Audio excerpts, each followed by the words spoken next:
앞서가는 방법의 비밀은 시작하는 것이다. 시작하는 방법의 비밀은 복잡하고 무거운 작업을 작은 업무로 나누어 첫 번째 업무부터 시작하는 것이다. 미국 소설가 마크 트웨인의 말입니다. 누군가 여러분의 손에 쇠망치를 하나 들려주면서 이 망치로 저 올림픽 스타디움을 철거하시오 라고 한다면 어떻겠습니까? 아마 무슨 말도 안 되는 소리냐면서 펄쩍 뛸지도 모르겠어요. 흥분하지 말고 우선 마크 트웨인의 말을 들어봅시다. 올림픽 스타디움 철거는 복잡하고 무거운 작업입니다. 이것을 작은 업무로 나누는 거예요. 그리고 쇠망치 한 개로 할 수 있는 작은 업무가 무엇인지 살펴보는 겁니다. 관중석에 설치된 의자가 약 7만 개라고 합시다. 그 의자부터 하나씩 확실하게 때려 부수는 겁니다. 그 다음은 사무실, 유리창 한 장, 가구 한 짝부터 차례차례 제거해 갑니다. 어쨌든 시작은 했습니다. 여러분은 철거 중입니다. 부지런히 부수다 보면 다른 기회가 닿을 수도 있습니다. 누군가 포크레인을 빌려줄 수도 있고 다른 사람들이 쇠망치를 가지고 함께 동참할 수도 있겠죠. 공부할 범위가 많다고 스타디움 앞에 망치를 든 채 나자빠져 있을 필요는 없습니다. 범위가 넓으면 넓은 대로 할 수 있는 일부터 시작하면 됩니다. 대등산가 어몽길 님도 에베레스트를 한 걸음씩 올랐고 조앤 롤링도 해리포터를 한 글자씩 썼습니다. 전체 공부량이 얼마나 되던 간에 어차피 하루에 할 수 있는 양은 교과서 몇십 페이지입니다. 그러므로 아무렇지 않은 듯 책을 들읍시다. 묵묵히 페이지를 넘기는 겁니다. 의자가 수만 개라도 상관없습니다. 여러분이 때려 부술 의자는 눈앞에 있는 것 하나입니다. 365 공비타민, 우선 할 수 있는 일부터 의 한 대목으로 시작합니다.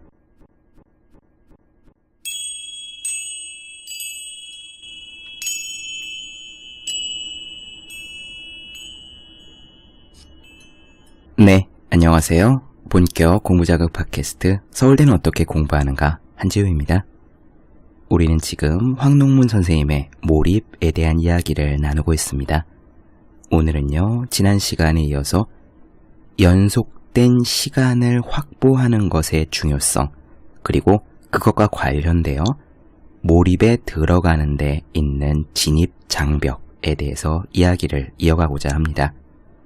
먼저요, 저 유명한 경영학자 피터 드러커의 자기 경영 노트에 실린 연속된 시간을 확보하는 것의 중요성에 대한 부분을 읽어드릴 거고요. 피터 드러커는 말하기를 일상의 시간 속에서 낭비되는 것이 너무나 많다.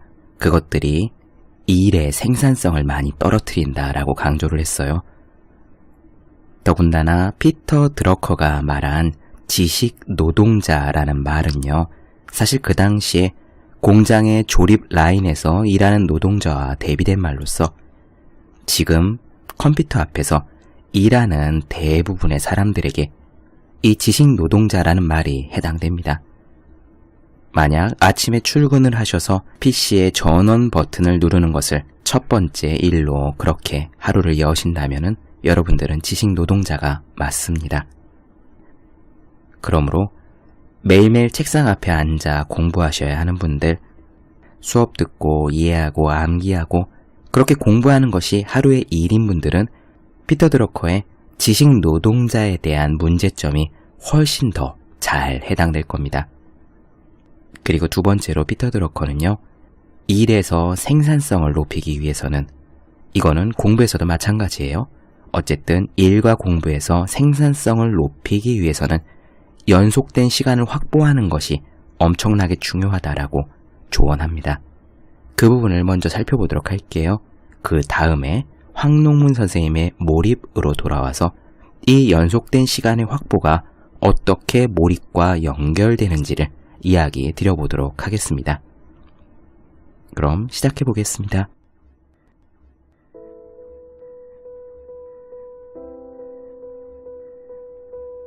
피터 드러커는 이렇게 말합니다. 지식 근로자들의 일상에는 시간 낭비 요소들이 많다. 회사의 주요 고객으로부터 전화가 왔을 때 판매부장은 죄송하지만 저는 지금 바쁜데요 라고 말할 수는 없다. 그는 진지하게 응대해야 한다. 비록 고객이 지난주 토요일에 있었던 카드게임에 관해 수다를 떨든 제 딸이 좋은 대학에 입학할 수 있을까요? 같은 질문을 하고 싶어 하더라도 말이다. 병원장은 병원 내 모든 분과회의에 참석해야 한다. 그렇지 않으면 의사, 간호사, 의료기사, 그리고 그 밖에도 많은 사람들은 자신이 무시당했다고 느낀다. 국회의원이 전화를 걸어 자신이 시간을 들이지 않고도 전화번호부나 세계 영감을 보면 즉시 알아낼 수 있는 어떤 정보를 요구하면 정부 관료는 정중히 대해줄 수밖에 없다. 이와 같은 일들이, 잡다한 일들이 하루 종일 지속된다. 경영자가 아니라고 해도 사정은 조금도 나을 게 없다. 말단 직원들 또한 생산성에 아무런 도움이 되지 않으면서 또 무시할 수 없는 일에 자신들의 시간을 할애하도록 강요당한다. 그러므로 지식 근로자의 직무든 말단 직원의 직무든 간에 목표 달성에 전혀 도움이 안 되거나 하찮은 일에 우리는 시간을 사용하지 않을 수 없다. 사정이 이렇다 하더라도 지식 근로자의 과업은 대부분 최소한의 성과를 달성하기 위해서 상당히 많은 시간을 필요로 한다. 만약 최소 요구 수준 이하의 시간을 투입한다는 것은 순전히 낭비다. 이런 경우에는 아무것도 달성하지 못하고 처음부터 다시 시작하지 않으면 안 된다. 예를 들어보자. 보고서의 초안 작성을 하는데도 6시간에서 8시간 정도가 소요된다.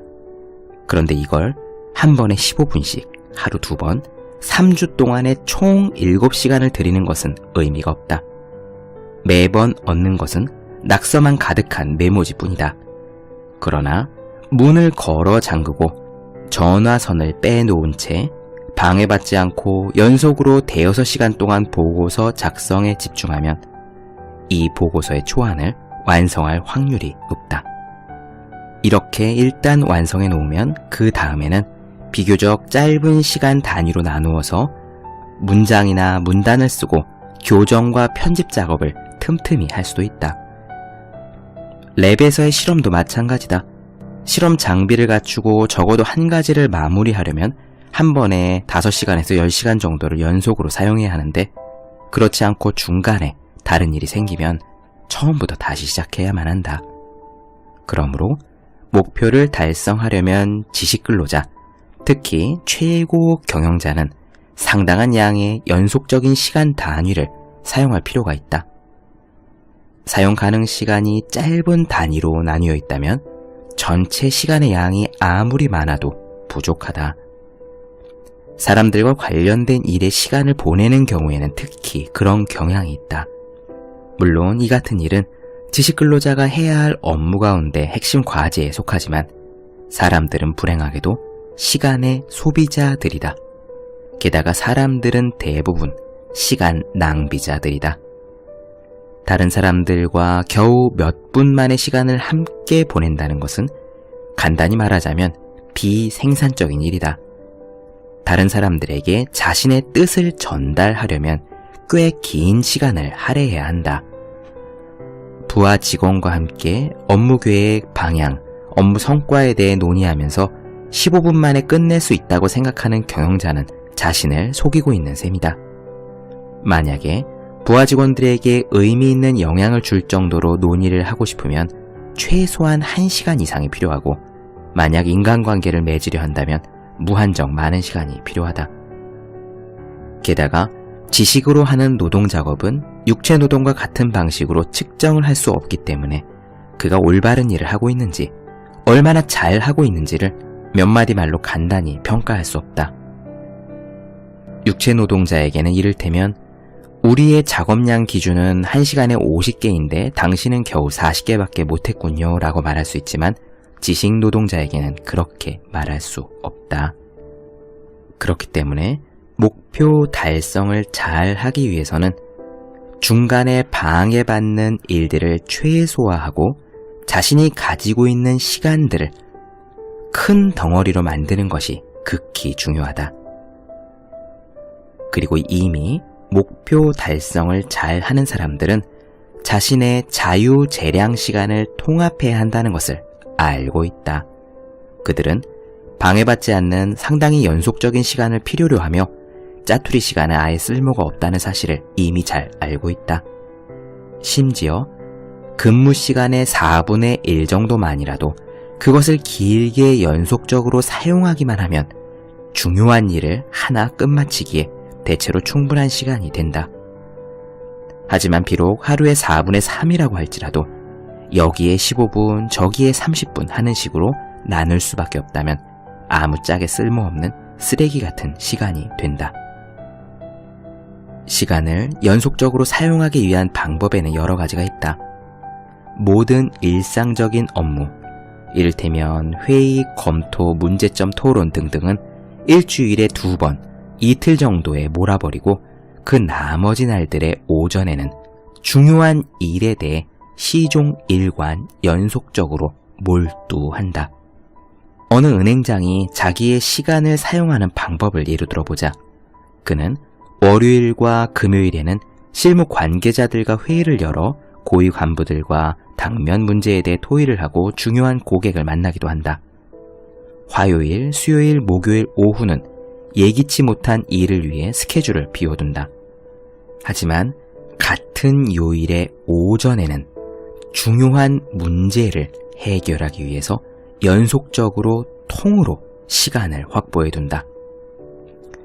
이유와 비슷한 방법으로 많은 사람들이 꽤 일반적으로 사용하는 그런 노하우가 있다. 아침 일찍 이른 시간을 이용해 일하는 방법이다. 칼슨 교수의 연구에 따르면 목표 달성을 가장 잘하는 최고 경영자들 가운데 한 사람은 매일 아침 출근하기 전에 90분씩 전화 연결도 안 되어 있는 서재에서 일을 했다. 물론 이 방법은 제 시간에 출근해야 한다는 것을 감안하면 아침 일찍부터 일을 시작해야 한다는 의미이긴 하다. 그러나 중요한 일을 해치우기에는 아주 좋은 방법이다.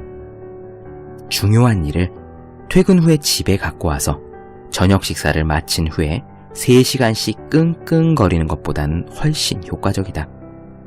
저녁 식사를 한 후에 대부분의 사람들은 너무 피곤해서 맑은 정신으로 일을 하기가 쉽지 않다. 확실히 중년의 경영자들이라든가 나이가 많은 사람들은 일찍 자고 일찍 일어나는 편이 더 낫다. 그리고 어쩌면 저녁 늦게 일하는 것을 선호하고 있는 이유는 실제로 자기가 가지고 있는 나쁜 습관들 때문일지도 모른다. 이 점은 스스로 점검해 봐야 한다. 네, 요컨대 이런 이야기입니다. 우리가 일을 하다 보면 공부를 할 때도 마찬가지지만 중간중간에 우리의 몰입을 방해하는 잡다한 것들이 많이 있습니다. 갑자기 외부에서 고객이 전화를 할 수도 있고요. 상사가 부를 수도 있고 다른 부서에서 자료를 좀 찾아달라고 요청이 올 수도 있습니다. 혹은 카카오톡이나 그 밖에 SNS로 친구들이 말을 걸 수도 있지요. 이런 잡다한 방해들은 우리의 몰입을 방해합니다. 그리고 이런 방해들 때문에 연속적인 시간의 활용이 중단된다면, 그래서 통으로 90분을 사용할 수 있는 것을 쪼개서 15분씩 6번을 사용해야 한다면 우리는 생각을 깊게 이어가지 못해요. 한 번에 15분 단위로 해결할 수 있는 일이라든가 공부도 물론 있지만 반드시 한 번에 긴 연속된 시간을 투자해야지만 해결할 수 있는 일과 공부가 있습니다. 그런 경우에는 이런 잡다한 방해들로 중단을 당하게 될 때 처음부터 다시 시작해야 되는 그런 상황이 되는 거죠. 알게 모르게 우리가 시간을 낭비하고 있는 그런 일들인 겁니다. 이렇게 피터 드러커도 강조한 연속된 시간의 확보가 몰입과 어떤 관계가 있는지 황농문 선생님의 몰입으로 돌아와서 이어가 보도록 하겠습니다. 토마스 에디슨은 이렇게 말한 적이 있어요. 대부분의 사람들은 산책이나 독서, 회사 일이나 전화, 통화 등 항상 무언가를 하고 있다. 나와 다른 사람의 유일한 차이는 그들은 많은 일을 하는데 나는 한 가지만 한다는 것이다. 세계적인 경영학자 피터 드러커는 효과적인 지식근로자는 자기가 맡은 일보다 우선 사용할 수 있는 시간이 얼마나 되는지를 고려한다 라고 말했다. 그런 다음 자신이 통제할 수 있는 시간을 묶어서 방해받지 않는 연속된 시간을 확보한다는 것이다. 어떤 일을 할 때 높은 몰입도를 유지하기 위해서는 다른 것에 방해받지 않는 연속된 시간을 확보하는 것이 무엇보다 중요하다. 이와 같이 한 번에 한 가지 일에만 매달릴 수 있는 시간을 확보하는 것은 몰입의 개념을 업무나 학습에 적용할 때 핵심적인 조건이다. 그러면 왜 몰입도가 올라가야 효과적일까? 몰입도를 올린다는 것은 주어진 문제에 대한 의식의 비중을 높이는 것을 말한다. 이를 우리 뇌의 시냅스를 통해서 한번 생각해보자. 시냅스, 즉 신경세포, 뉴런의 연결은 컴퓨터의 기능을 가지고 있는 동시에 감정을 만드는 역할을 한다. 가령 우리가 야구를 한다고 할 때 몰입도가 낮으면 이것은 시냅스가 적게 활성화되어 마치 성능이 낮은 컴퓨터로 숫자 계산을 하는 것과 같다. 따라서 투수가 던진 공의 속도와 방향에 대한 계산 결과가 불완전하고 부정확할 수밖에 없다. 공은 자신도 모르는 사이에 쓱 지나가 버린다. 적은 양의 시냅스가 작동하기 때문에 자극이 적게 발생해 재미도 없고 지루하게만 느껴질 뿐이다. 반면 몰입도가 높아 보다 많은 양의 시냅스가 활성화되면 성능이 좋은 컴퓨터로 계산을 하는 것과 마찬가지로 결과도 보다 완전하고 정확해진다. 투수가 던진 공이 천천히 오는 것처럼 느껴지고 야구공이 축구공만큼이나 크게 보이는 것이다. 그래서 야구 방망이로 공을 정확하게 맞힐 수 있다. 많은 양의 시냅스가 작용하여 자극이 커지기 때문에 성공을 하면 엄청난 희열을 느끼고 실패를 하면 커다란 아쉬움을 느끼며 야구를 즐기게 된다. 이렇게 몰입도가 올라가야 우리는 즐거움을 가지고 또 그 결과도 좋게 생산성을 높게 만들 수 있는데, 문제는 몰입을 하나도 안 한 상태에서 몰입도를 높게 끌고 가는 데까지 그 과정이 굉장히 힘들다는 것이다. 쉽게 말하면 몰입에도 진입 장벽이 있다는 말이다. 몰입도를 높이는 것은 마치 가파른 산을 오르는 것처럼 힘들고 괴롭다.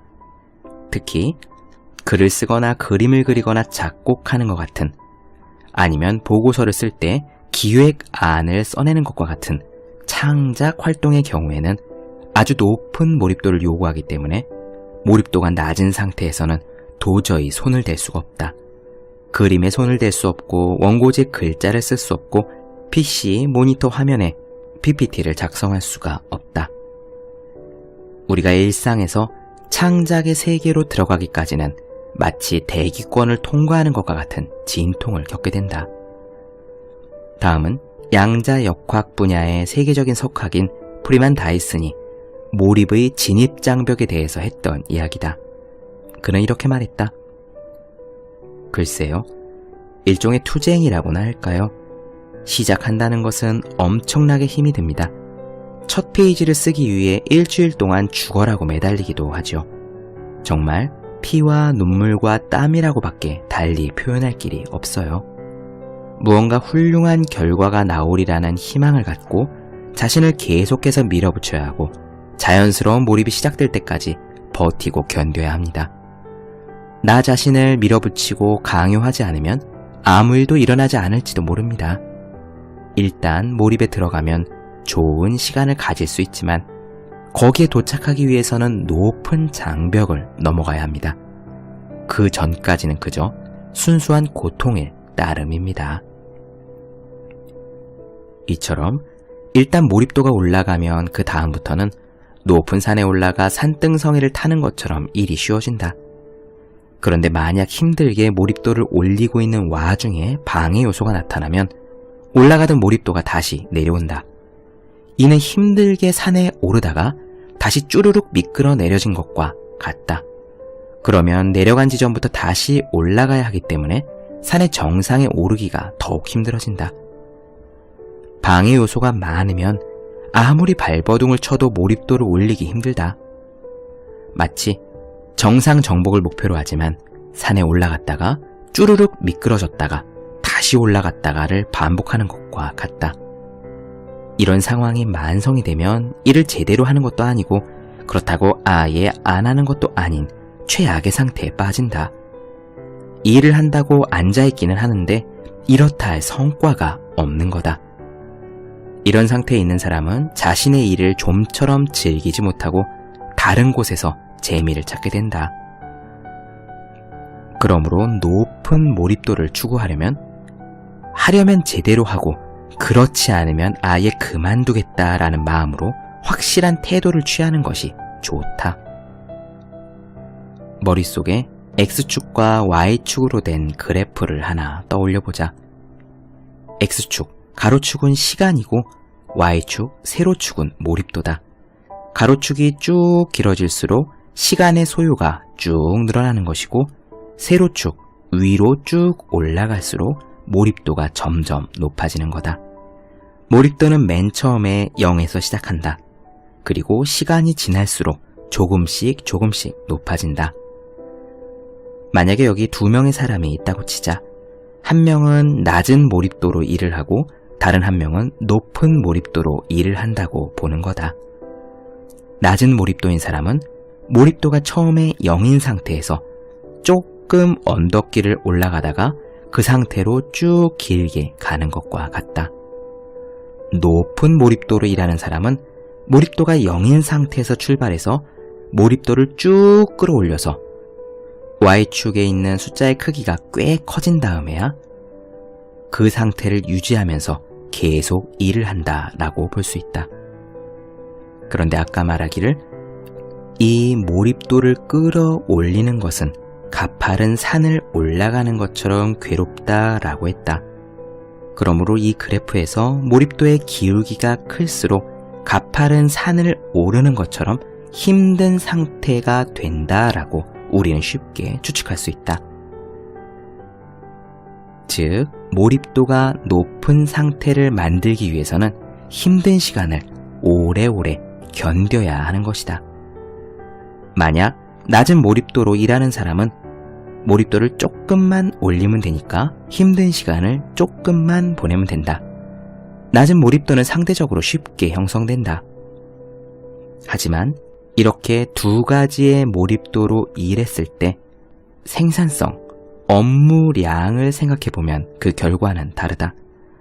이 그래프에서 몰입도가 아래쪽에 만들어낸 영역, 그 넓이가 업무량이나 마찬가지다. 낮은 몰입도로 일한 사람은 몰입도를 조금만 올린 다음에 그 높이에서 쭉 이동하기 때문에 그래프가 만들어낸 아래쪽의 면적, 적분량은 그리 크지 않다.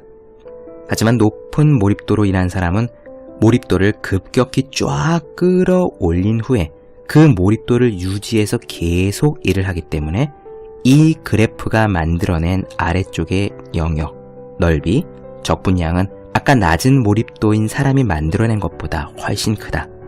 즉, 생산성이 높다는 말이다. 뿐만 아니라 몰입도가 높은 만큼 일에 대한 흥미도 더 커진다.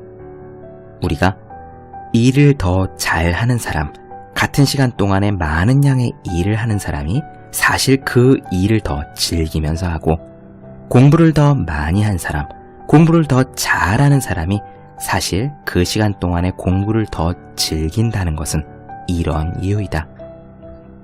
이번에는 몰입도가 오르락 내리락 하는 사람을 생각해보자. 역시 X축이 시간, Y축이 몰입도인 그래프를 떠올리는데 이 사람은 몰입도가 0에서 출발해서 올라갔다가 다시 0으로 내려오고 올라갔다가 0으로 다시 내려오고를 반복한다. 아까 말하기를 몰입도를 끌어올리는 것이 괴롭다라고 했는데 이 사람은 하루 종일 몰입도를 끌어올리느라 고통은 고통대로 받고 또 한편으로 그래프 아래쪽에 만들어낸 넓이, 영역 자체가 얼마 크지 않아서 하루가 지나갔을 때 일을 해낸 업무량, 생산성도 별로 높지 않다. 이것이 바로 우리가 일하는 도중에, 공부하는 도중에 방해를 받는 모델인 거다. 끙끙대며 고통을 받으며 몰입도를 끌어올려서 겨우 일을 좀 할까 싶은 지점에 누군가 방해를 하게 되면 다시 몰입도가 바닥으로 떨어지고, 다시 끙끙거리며 올라가서 몰입도가 좀 어느 정도 됐다 싶을 때 또 방해를 받으면 몰입도가 0으로 오고, 이런 식으로 하루를 보내면 일은 일대로 못하고 고통은 고통대로 받는 그런 무의미한 하루가 되기 십상이다. 이는 비교하자면 하루에도 여러 번 산을 오르락 내리락 했지만 막상 정상에서 만끽하는 시간은 거의 없는 것과 같다. 하루 종일 일을 한다고 자리에 붙어 있긴 하지만 높은 기량을 발휘하며 즐길 수 있는 시간은 거의 없는 것이다. 학생들의 경우에도 종종 지루함을 덜기 위해 하던 일을 잠시 미뤄두고 다른 일을 하거나, 영어 단어를 외우다가 수학 문제를 푸는 식으로 일하는 것을 종종 바꾸는 경우가 있는데, 이러한 행동은 몰입의 측면에서 봤을 때 몰입도를 떨어뜨리기 때문에 주의해야 한다. 물론 몰입도 자체가 그다지 높지 않아도 해결할 수 있는 일이라면 상관없지만 말이다. 하지만 만약에 높은 몰입도가 필요한 일이라면 한 번에 몰아서 끊김없이 지속적으로 쫙 해야지, 시간을 쪼개서 조금씩 나눠서 하는 것은 대단히 비효율적이다. 예를 들어 같은 1시간이라도 연속된 60분과 10분, 20분씩 몇 개로 쪼개진 시간은 질적으로 차이가 있다. 연속되는 60분 동안에는 몰입도를 올릴 수 있어 난이도가 높더라도 의미있고 희소가치가 있는 일을 할 수 있지만, 10분이나 20분 단위로 부스러기처럼 잘게 쪼갠 시간에는 몰입도를 올릴 수 없기 때문에 충분히 생각해야 하는 일은 불가능하고 단순한 일을 하는 게 고작이다. 따라서 유용하게 쓸 수 있는 연속적인 시간이 잘게 쪼개져 흐지부지 소모되지 않도록 시간 관리에 특별한 주의를 기울여야 한다. 네, 어떻게 들으셨나요?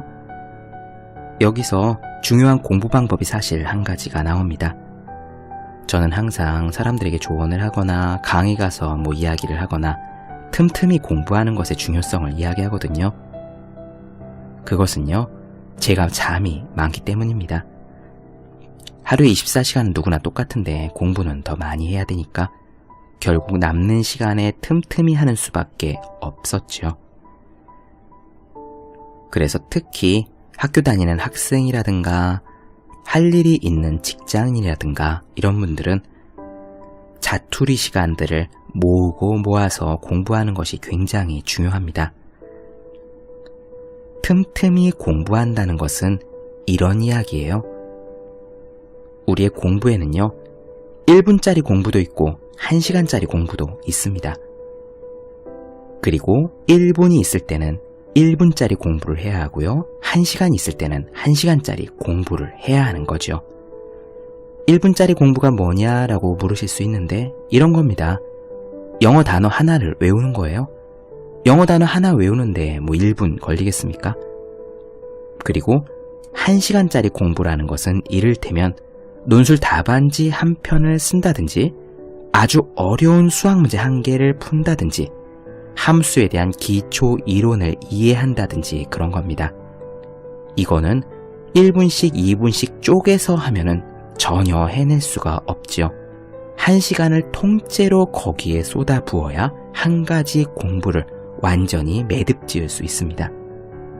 그런데 종종 이 두 가지를 뒤바꿔서 하시는 분들이 있어요. 1분이 있을 때는 공부를 하지 않고요, 1시간 있을 때 1분짜리 공부를 60개 하는 겁니다. 영어 단어 외우기에 1시간 투자해야지 라는 것은 그런 경우예요. 영어 단어는 얼마든지 틈틈이 할 수 있습니다. 화장실에 앉아서도 할 수 있고요, 밥 먹는 틈틈이도 할 수 있습니다. 우리들에게 60분이 있다면, 120분이 있다면 우리는 그것을 연속적으로 해야 할 공부에 써야지 1분에 할 수 있는 공부를 60개 하는데 써서는 안 된다는 말입니다. 그러므로 여러분들께서 공부를 하시든 일을 하시던 아까 피터 드러커가 조언한 것처럼 최대한 방해를 받지 않도록 여러분이 지금 처해 계신 그 상황에서 최대한 연속적인 시간을 확보할 수 있도록, 물론 이게 직장 생활을 하거나 다른 사람들과 함께 있다면 절대 쉬운 일은 아니지만요. 지혜롭고 현명하게, 그리고 예를 들면 카카오톡이나 SNS 답변쯤은 뒤로 미뤄두고 하여튼 연속된 시간을 통합해서 몰입도를 끌어올린 다음에 높은 수준의 몰입도를 계속 유지해 가면서 일하고 공부할 수 있도록 그렇게 고민해 보시기 바랍니다. 몰입도를 끌어올리는 것은 괴롭지만 일단 몰입도가 올라가면 꽤 즐겁고 또 생산성도 잘 납니다. 공부하는 내내 계속 스마트폰을 틈틈이 만지작거리는 사람들은 마치 산의 오르막길을 끙끙대며 올라갔다가 미끄럼틀을 타고 쭉 내려오는 것과 같다라고 생각하시면 되겠습니다. 고통은 고통대로 받고 생산성은 생산성대로 떨어지지요. 우리가 공부할 때는 공부만 해야지, 일할 때는 일에만 집중해야지, 그리고 놀 때는 열심히 놀아야지 라고 하는 것은, 할 때는 제대로 해라 라고 이야기하는 것은 이 몰입의 측면에서도 맞는 이야기였던 겁니다.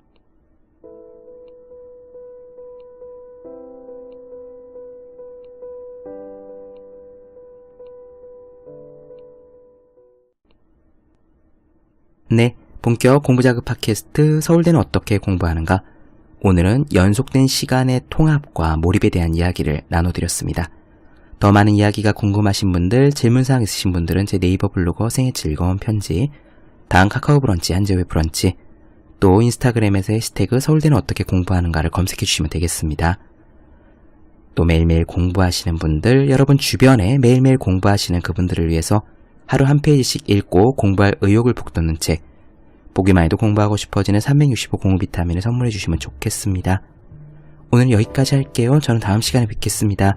여러분 모두 열심히 공부하십시오. 저도 열심히 하겠습니다.